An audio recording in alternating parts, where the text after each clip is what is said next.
So we're going to delve into the main topic now, which is about the European competitions that are happening. So Champions League slash Europa League. So just before we get started and stuff, Abhinav, I just want to get your thoughts on, I guess, Liverpool, because I think we were speaking off air and stuff. Like, say Liverpool finished outside the top four, but then got to a semi-final or final, won the Champions League. Would you class that as a good season for Liverpool? I think the Champions League is a massive trophy. So I don't think there's any way you can discredit it, even if it's like a one-off thing. Because I know like a lot of teams who haven't won the Champions League, say for example Arsenal, and they would die. they would die for that. Like they would take anything just to get a Champions League trophy. So say if we finish ninth, because I kind of I really no big expectations for the Premier League right now, because I don't know what's going to happen next. So if we actually do win the Champions League, that would be big for us. But to win the Champions League, you need a bit of luck along the way. Like even when we won it, we had a few like moments like Alisson. I think Alisson against Napoli, where he made a save last minute. Dembele had a chance to kill us off in the first leg against Barca. So like the Champions League as a trophy, like it's a big trophy, but where you're really judged as a team is the league, because that's 38 games of season. You'll have dips of form and things like that, but it all adds up towards the end. You might have a bit of like bad luck or good luck, but it all kind of cancels out, and really like the best team wins in that. So yeah, obviously it's disappointing that we can't win the league this season, but if we win a Champions League, that'd be amazing, like considering our circumstances and just this season in general, because we're not in a great spot. And yeah. Yeah, no, it's quite interesting you say that actually, because like I know for a fact, maybe I'd well not for a fact, but I know maybe like say Nandu, Kunal, and Darius, obviously like Spurs, Arsenal, United. Same question to you guys. So if your teams finish outside of the top six, for example, and you guys end up reaching a semi-final, final, and win the Europa League, would you class that as a good season? Whoever go first, just I mean, I'll go, but yeah. I Go for it, mean, man. top six, man. I'll be happy with that. We're 10th. Nah, I'll take top 10, man. I'd say top 10. Nah, I think if we're saying what were you saying earlier, that is going far or winning the European competition, does it pay for over cracks, league position? I'll say it does, definitely. But at the same time, it's almost like killing two birds with one stone. If you say win the Europa League, not only do you get a trophy and all the experiences and all the celebration from actually winning a trophy, which is obviously very important if you want to be a good football club. Let's not forget certain teams gone a bit too long without winning.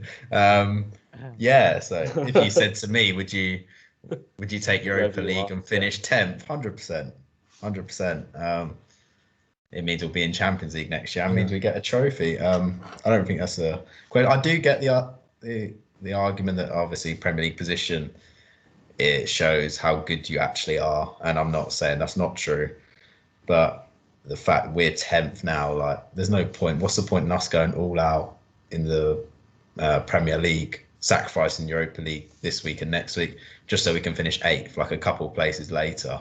I just don't really think there's much point in it, to be honest. And I don't know. And also, it's a bit strange. You aim to try and get top 4, or in our case, we aim to try and get qualification for Europa League just to be in Europa League next year.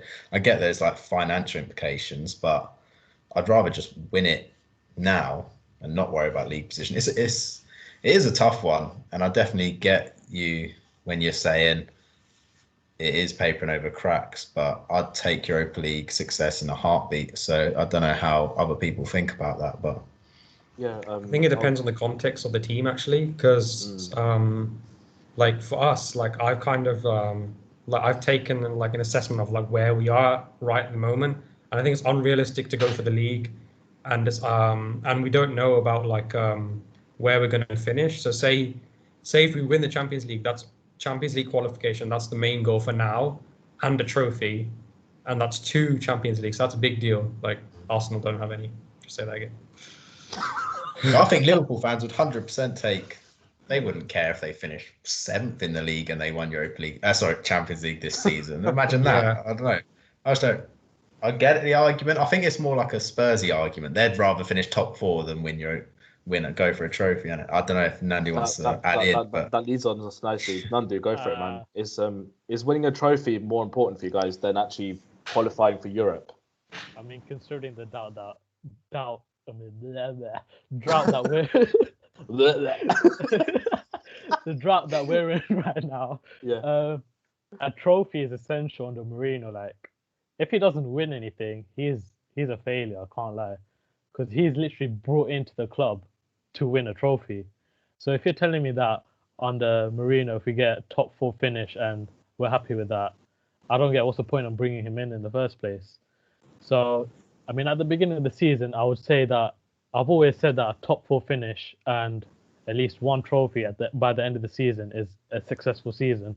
And right now, obviously, top 4 is probably out of reach for us. So I'm saying that at least a top 6 finish. And right now in the Carabao Cup final, I mean, let's be realistic. We probably don't have any hope against Manchester City, considering the form they're in right now. Sanchez might wake up by then, by the Carabao Cup final. Who knows? Nah, he's in a coma right now, bro.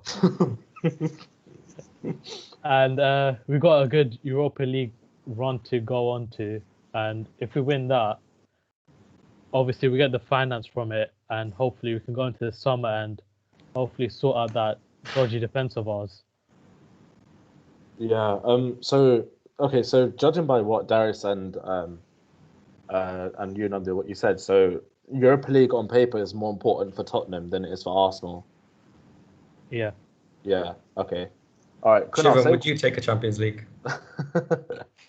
Yeah, man. Give it 2 seasons. Yeah, we'll be back in the Champions League. Don't worry. Yeah. So pose a question to Kunal now. So similar to these lot. So obviously you're in a good position in the league. I don't see you guys falling below 6. Like, that might be mad. Someone's gonna clip me for that. But yeah. But say you guys finish 6th or 5th or whatever, you drop out the Champions League, but you win the Europa League. Is that considered a good season for Oli, considering that you finished 3rd last year? Yeah. Yeah, we did finish 3rd last season, and it was on the back end of the lockdown. So once football was stopped, and then we started again. Chelsea were 3rd and Leicester were 4th, but we ended up taking 3rd position.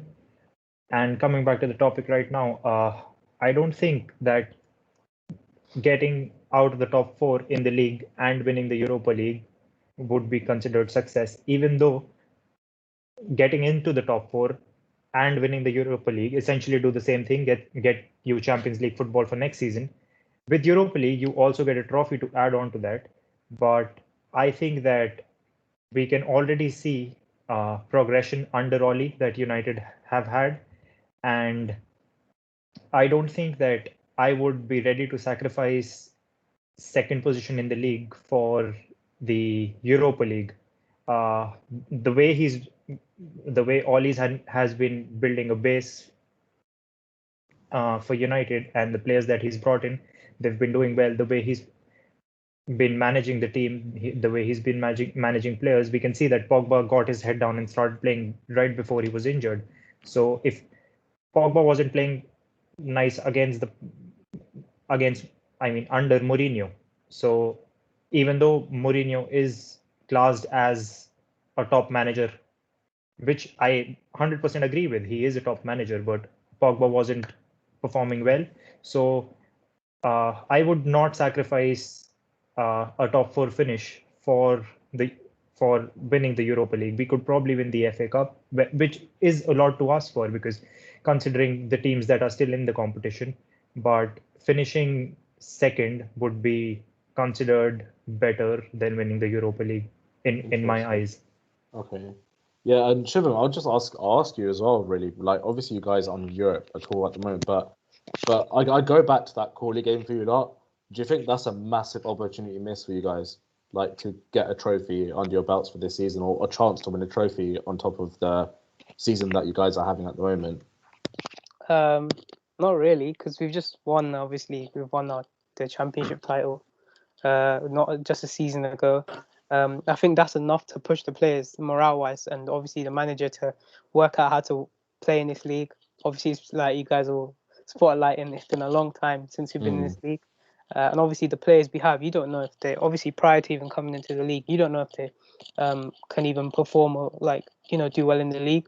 Obviously we came up with Fulham and West Brom, and look where we are, and look where Fulham and West Brom are. Like it's a huge gap.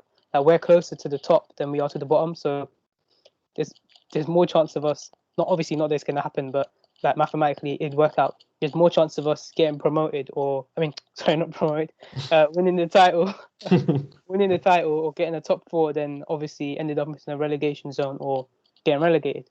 So we've had a massive achievement this season. So obviously to think about trophies and things is obviously a far way away. If you look at Sheffield United last season, the way they did when they came in, they did really well. They were quite high up in the tables, and everyone was thinking, "Yo, these guys could finish with a Europa League place, possibly." And now this season, they're sitting at in the relegation zone, bottom end of the table.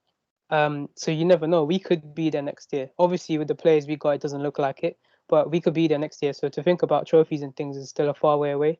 But as I was joking with Abhinav, I think if we keep Bielsa, you never know what could happen. He might go next year, and then we have to bring in a new manager. Then it's like a delay.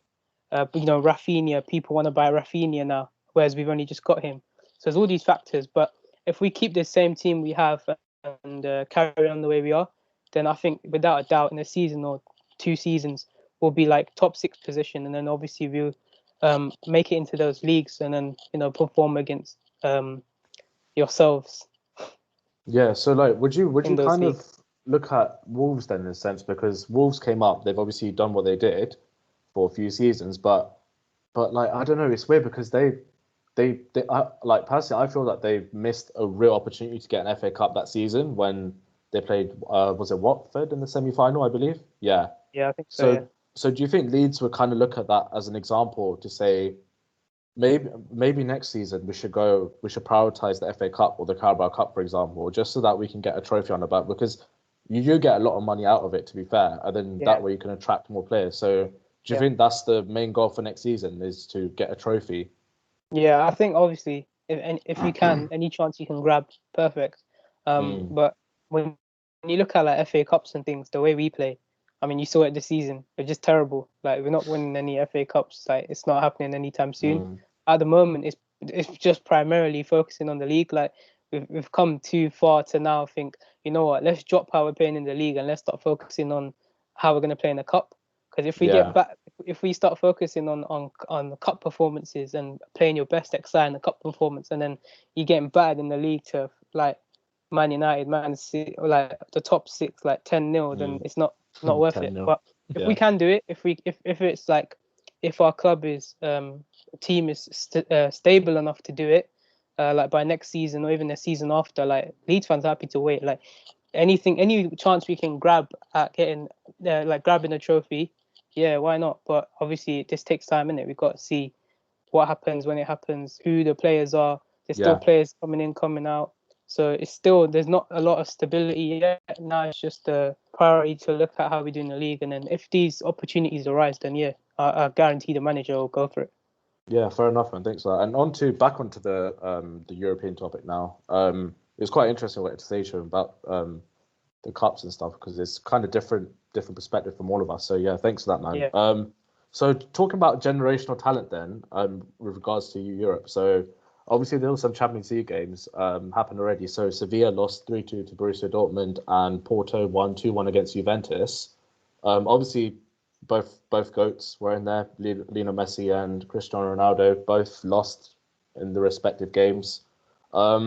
Is this the end, or are they fading away now? Can we proudly, well, not proudly, we don't want to proudly say it, but do you think it's the end for them now? And who's going to step up, basically? Anyone go for it, whoever. First of all, Messi and Ronaldo, I think that they're not done yet. They probably have a couple of seasons in them still. What we see with their teams, respective teams right now, is Barcelona are in a lot of debt, and what is happening behind the scenes is affecting how they're playing on the field. And the same case is with Juventus, even though they're not in such a bad position as Barcelona, but they don't have a top manager, so they haven't been performing really well. But I think that both of these guys, the way they have been performing for the past 15 years, and not any less than 15 years, they still have it in them, and they just, every game you see them in, they don't have those flashes. They still perform at the top level throughout the game. It's not like that we're watching a game and for a second you can see the old Cristiano or the old Messi. They have been performing, and they basically lead their teams on to doing whatever they do. So they are not done yet, but looking at the players coming up right now, we've got Mbappe, we've got Haaland, we've got players like Marcus Rashford. Even though I wouldn't put him in the category of Mbappe or he's worth more than any other player anyway. So I wouldn't put him. Jesus Christ! He's worth more than what? He's worth more than Mbappe. Like what? Yeah, on paper he's worth more than Mbappe. So anyway, if you would have let me finish, I would have said that I would not put him into the category of Haaland or Mbappe. But we've got players like him coming up, and these two guys, Mbappe and Haaland, can basically go on and achieve anything that they want to. But we won't have another Lionel Messi or Cristiano Ronaldo, or an era like this where for 10 seasons there is no other player winning the ball in there apart from both of them. Yeah, no, fair enough. Like, I was just baffled with, like, when you talk about Rashford. I was like, nah, no way Rashford's in the same bracket. But to be fair, I do understand what you mean in the sense that I guess value-wise, like say you had to sell Rashford for whatever reason, you'd get similar money like as you would for Mbappe, for example, just because of how the market is. But yeah, any other thoughts, guys? On what we'll do is I want each of you to give me your top 3 players after Messi and Ronaldo. So we'll start with start with Darius. Go for it. Top 3, go for it. Top 3. I think it's hard. I think when we talk about it more generally, when we talk about generational talents, I think we use that word and go too much. I think, like Kunal was saying, we've been blessed to have had 2 players that are just so ridiculously good. And Ronaldo's like 36 and Messi's 33, and for us to think they're just going to be hitting those higher numbers for until forever. Like, I think there's obviously going to be a natural decline. So. And it's a bit hard because it's not really fair on these youngsters as well, because always comparing them to 2 of the greatest footballers ever. But obviously, Messi, Ronaldo. Draxler was meant to be like he got a good assist the other day, to be fair, but he never pushed on. But you got Messi and Ronaldo, then you got Rashford on top, man. Like that guy's levels. Top 3, it's hard. I think Mbappe is number 1 for sure. Like, obviously, I'm a PSG fan, so is Nandi. So, I don't know why you always thought I was an Arsenal fan. Like, I'm a PSG fan. Well, you support Poch then, yeah? Yeah. That's what I thought. Yeah. Nah, it was. I haven't watched a game like that and really been in awe of the team. It was really good. Mbappe, he reminds me of Henry so much. The way. He just strides and he just glides through teams so good, effortlessly, and to score a hat-trick at a Nou Camp is just unreal. So he'd have to be number 1. Then you got Haaland, who's not as elegant as him. He's just a robot. The speeds he hits, just crazy. Outside that, I think it's hard to pick a third one. I think those 2 are levels. I think just throw some names in there, Foden, etc. Greenwood, for example, as well. Trent. It's just examples. I'm not saying Trent's not a bad one, to be fair. If we're talking, I think their levels, Mbappe. I think Mbappe's on a level to himself. Then probably Haaland. Then I think there's probably like the Premier League youngsters that are Well, in what a about good bracket. Ansu Fati? Is he I one? can't say I've watched him enough, but you'd hope that some like English players can push on. You never know how high Foden or even players like Saka can hit, to be honest. Yeah. But I think Mbappe and Haaland are levels above them at the moment. But we'll have to wait and see, and just enjoy the last years of Messi and Ronaldo we got. I think Abhinav was saying probably the World Cup, maybe the last stage we get to see them. I'm not sure if Argentina have actually qualified yet, though. So, well, no one has, but hopefully they do. But I don't know. And also, obviously, Euros this summer. Portugal won the last Euros. They never write them off in. They have an even better team now. Like, I know. I was looking at the team. They're Ronaldo, insane, man. Cancelo, obviously Bruno. Yeah, it's fine. Especially because they're a tournament team as well. So yeah, they're probably one of the favourites, to be honest. I'm sure we'll probably do a podcast about internationals at some point as well. Yeah, I'll let someone else say.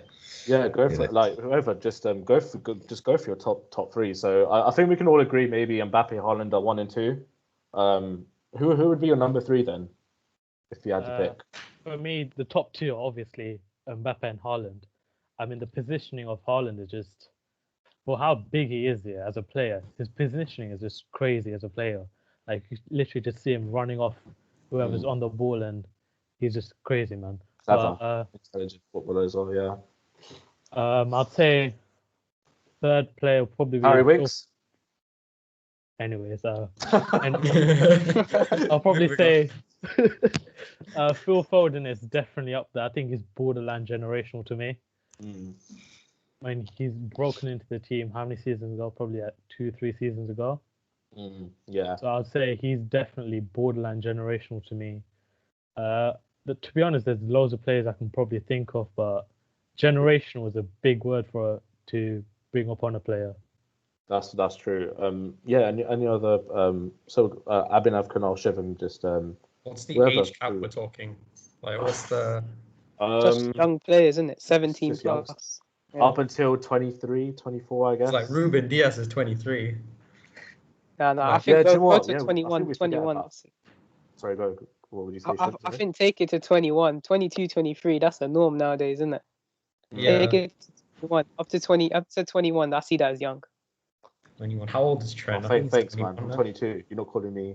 You're calling me old now, yeah. Yeah, that's why you're hosting. You look old, right? Oh, thanks, guys. Let's discuss that now. But yeah, who would you be your number 3 then, guys? I'll get you some wrinkle cream, innit? Wrinkle cream. All right, yeah. I need a trim, man. I think Haaland's better than. I think Haaland's better than Mbappe. There's something about him. I just like the way he plays. Yeah, even I think that Haaland's better than Mbappe, just because Mbappe exploits pace, but then Haaland has better footballing sense. I mean, just like Nandu mentioned, his positioning is way better. Yeah, it's interesting. I just think Mbappe is so versatile as well. That's what I think. For me personally, I think obviously it's Mbappe, Haaland as 1 and 2, but number 3 is hard, man. Who do you think has the highest ceiling out of them two? Like who? Like I think Mbappe personally. I think Mbappe, yeah. I'd say Haaland. I'd say Haaland. I'd say Haaland. I just think that he's a robot. He's not human. Yeah. Everyone. I mean, I think if it was 1-on-1, Haaland. What did you say there, bro? I think you froze. What did you say? You just cut out. Lagged that a bit. I was saying, I think Haaland. If Haaland was 1-on-1 with Mbappe, they take him. You forget though, Mbappe's won the World Cup already, isn't it? Yeah. He's won the greatest. Look at the French team, though, isn't it? Look at the French team. It's overpowered. If Haaland's he can bring Norway a World Cup, man. Haaland should be playing for England. Well, with Oli in charge, yeah. Once Oli leaves United, he's going to manage Norway, yeah. Also, Mbappe can play like different positions as well because he's played striker, winger, right wing. But like, the thing I'll give Haaland is like he's like a freak. He's different. Like he's tall, he's quick, and his finishing is insane. So he's just like I can see why people like Haaland a bit more, but just because of the like how different he is to like the usual. The story's a bit more like He just looks romantic. like a better player, I think. I like his interviews as well. And which player listens to the Champions League anthem in his washroom? I don't think any other player does. Wait, does he actually do that? Yeah. Shit. Haaland does that. I think Ibra does that. But Ibra just like talks about himself to sleep. Yeah. I am lion. Haaland could be Like- playing for England. Yeah. Haaland could technically be playing for England. I mean, he was born here. Imagine if he was in the England team. Harry Kane out. Harry Kane out. Yeah. Right. Yeah, Well- that I think that Southgate Just would kidding, play him just as a kidding. defensive midfielder. defensive midfielder. I think that perfectly leads us on now to another part, I guess. Now, so Nandu, Harry Kane leaving. All your thoughts on that? Well, he's not leaving, but if he was to leave, what would your thoughts be on that? And do you think he's left a good legacy at Tottenham? Legacy. Legacy is a big word. Legacy. I'll Well, ignore yeah, that. he's England captain, so yeah. I'll That's ignore what I'm that for now. But if I were Harry Kane, if we don't win anything by the end of the season, I'm saying goodbye next season. At the end of next season, Like, bro. As a supporter, I feel sorry for him at this moment. Our squad is just dog shit at the moment. Yeah. So Harry Kane has to leave by the end of next season. Oh, if yeah. Yeah, sorry. So then, is Harry? Are we putting Harry Kane as number 3 then potentially, of players that could be? You can put him in that conversation. Yeah, but we were Bro, talking he's about like 20. He's old, Yeah, man. he's old, 27, man. 28. We said right? 21, bro. He's like Yeah, 28. my I bad. don't know. It's gotta be Foden, number Mate, 3. he plays like he's 21 anyway, so. But it's Uh, just his injury record. But yeah, Carol, what you're saying, bro? Sorry. I mean, if I were Harry Kane, I'd want to leave at the end of the 21-22 season, purely because I don't think the squad can challenge for the league title anytime soon. Or Wouldn't he be too old by then? Huh? Wouldn't he be too old by then? I mean, if you're City or any other big team in the league, wouldn't you take him? Either way, if you wanted instant success, wouldn't you take him at your club? But the only thing I'd say is that knowing Daniel Levy, he's going to stretch this out as much as he can to the point where Kane becomes a slave to the club and he's staying until the end of his career, or he leaves on a free transfer to another club. So purely because of that, I don't see him leaving, even though I want him to leave, purely because I just feel sorry for him now. You said Yeah. you don't see Tottenham winning a league title like anytime soon. So like, why have Mourinho then? Like, if you can't like imagine him winning question. those trophies, what's the point having him there? I mean, what Poch said at the end of the season where we got to the Champions League final is that the squad has just gone stale and we need a rebuild. So obviously, for Levy, it was easy to replace Pochettino with Mourinho, who believed that, I can take the squad somewhere at least, maybe win a trophy or two, and go into the disbelief that we don't need a rebuild when clearly we do need a rebuild because just our defense is just stale, just terrible. Midfield just needs sorting out as well. So in that sense, Levy just wanted to bring in Mourinho purely because that he thought that he could get instant success out of the club and take it somewhere rather than actually rebuilding it. Yeah. So you that's don't fair think enough. he's that Yeah. person that will like? He's just like someone in between you, like going to the next level. Do you like ever see yourself getting to the level where you're winning league titles? I hope No, not. I generally don't see it at all unless Okay. we go through a massive overhaul in the summer or the transfer window after. Apart Yeah, from that's- that, I it's swear just, Kane's only got like 70 goals or something to beat the top goal scorer for Spurs. yeah, something like that. So Yeah, just let I it reckon- happen, innit? if he stops scoring, then he has a legacy in it. Apart from that, I don't think he has much of a legacy. Otherwise, that he would have taken us to a trophy already. Just As much vibes. as much as Just people want vibes. to, as much as people want to say, Kane this, Kane all of that, he hasn't delivered us a trophy single-handedly yet, has he? No. Audi cut, man. I thought that meant something to you lot, but yeah. Anyway, we'll move on to the next sort of topic then. So Abin, I'm sorry, just before we move on to the match previews. I think you brought up earlier something about a Twitter debate. I'm not on Twitter. Fucking hate Twitter, but yeah. Something about Klopp and Pep. So is winning a Champions League better than winning the league back to back? That's the sort of debate around. I think that's the debate, right, or something like that. that you want about? I think like what they were Yeah. saying was like going back to back is harder than winning a Premier League and then winning a Champions League. Yeah. And like the legacy that Klopp will leave behind is bigger than the legacy Pep will leave behind, or something like that. So I just thought I'd just pitch that to the group and see what they think first. Yeah, anyone, feel free. Oh, I'll go first actually. Can I go first? But yeah, it's a weird one. Like when people compare Klopp and Guardiola, like I think preference for me, I prefer Guardiola just because of what he's done in the past with Barcelona, Bayern, and obviously now at Man City, and the players that he's worked with are just like out of this world. But yeah, like, obviously Pep didn't do well last season, but then when doesn't the manager have a bad season in a sense? So that's why I think my personal preference is not Klopp, sorry, Pep. Yeah, anyone else feel free to. Do you think Pep could do what Klopp is doing at Liverpool? See, that's the thing. I'm just like I don't know, like because we've never seen that before. Like we've never seen Pep work from nothing to something basically in a way. So. And I don't think he'll ever get to do that, I guess. So it's a difficult one. It's hard. It's the same. It's likewise, I guess, with like Messi, Ronaldo, and so like, do you think Messi could do it outside of Barcelona? We probably won't know that because he might just stay there forever. And even if he goes now, I still think the debate's irrelevant because he's at that age now. He's what? How old is he? 33, 34, something like that. I don't know, but I just think it's too late now. So. And so, likewise with Guardiola, I just think it's too late for him to prove himself at another club to work from nothing to something. So, yeah, that's just. I guess at the end of the day, it's just everyone's preference. I think, like, obviously, you'll prefer Klopp because he's your man, Liverpool. I don't know what the others think, but yeah. Just to quickly add to that, if you had to chuck another manager into the mix, as in like a 3, who would you add in if there was a debate for greatest manager? Like right now, or yeah, It's got to be Jose, right? Surely. Yeah, Jose, Ancelotti, those lot. Yeah, because I was talking more about like, would you rather like go back to back or win a Champions League, one league like Liverpool did, and the Premier League the year after? Which one would you take? Oh God, that's hard. And which one do you think's harder?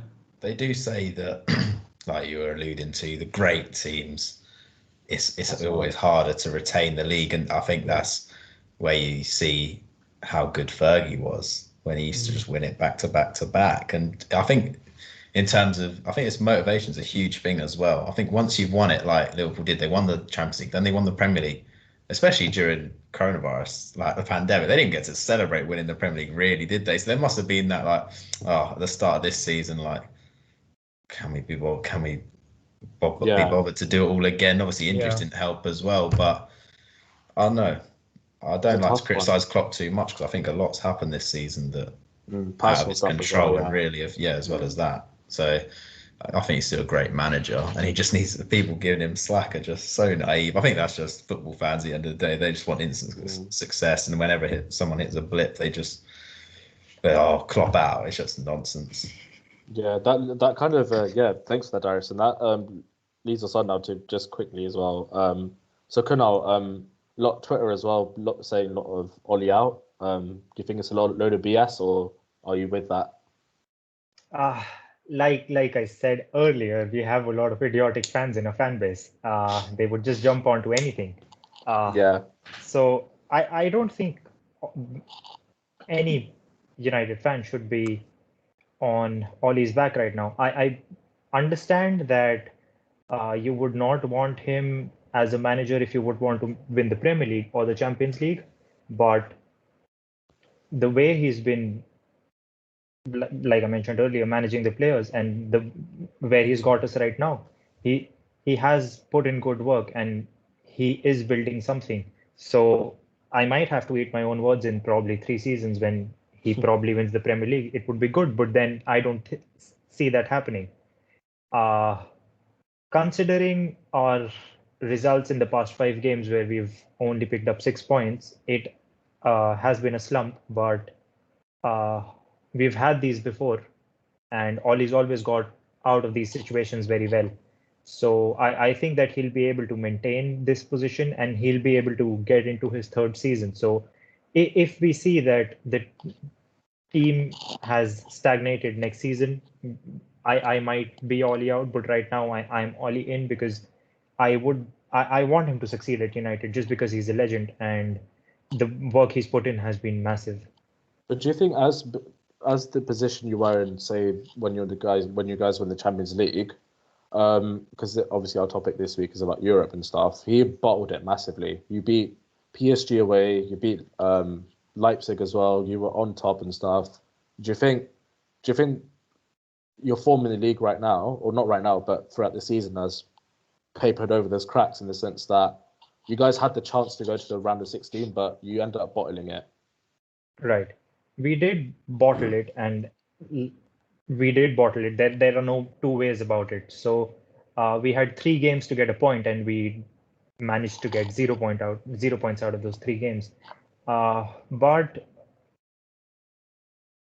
where we are in the league right now, I wouldn't trade that for a Champions League round of 16 playoff because I know that United aren't a top team and I can't see them winning the Champions League. So just because we are probably out of that competition, we are in a position in the league where we wouldn't have been if we probably had to think about the Champions League. And this would help us massively going forward also because now that we're not playing the so-called top teams, we could have drawn Atletico Madrid or Real Madrid or Juventus or a Bayern Munich, and they would have thrashed us basically because United aren't good enough. So that could have hit the morale of the team very bad, and we could have lost league position. So just being out of that competition, I think helped us massively to just focus on the league, and we were on top of the league for a period of time, which I don't think would have happened if we would have managed to stay in the Champions League. Yeah, that's interesting. So, yeah, no, thanks for that, Kunal. Thanks everyone else for all your inputs and stuff.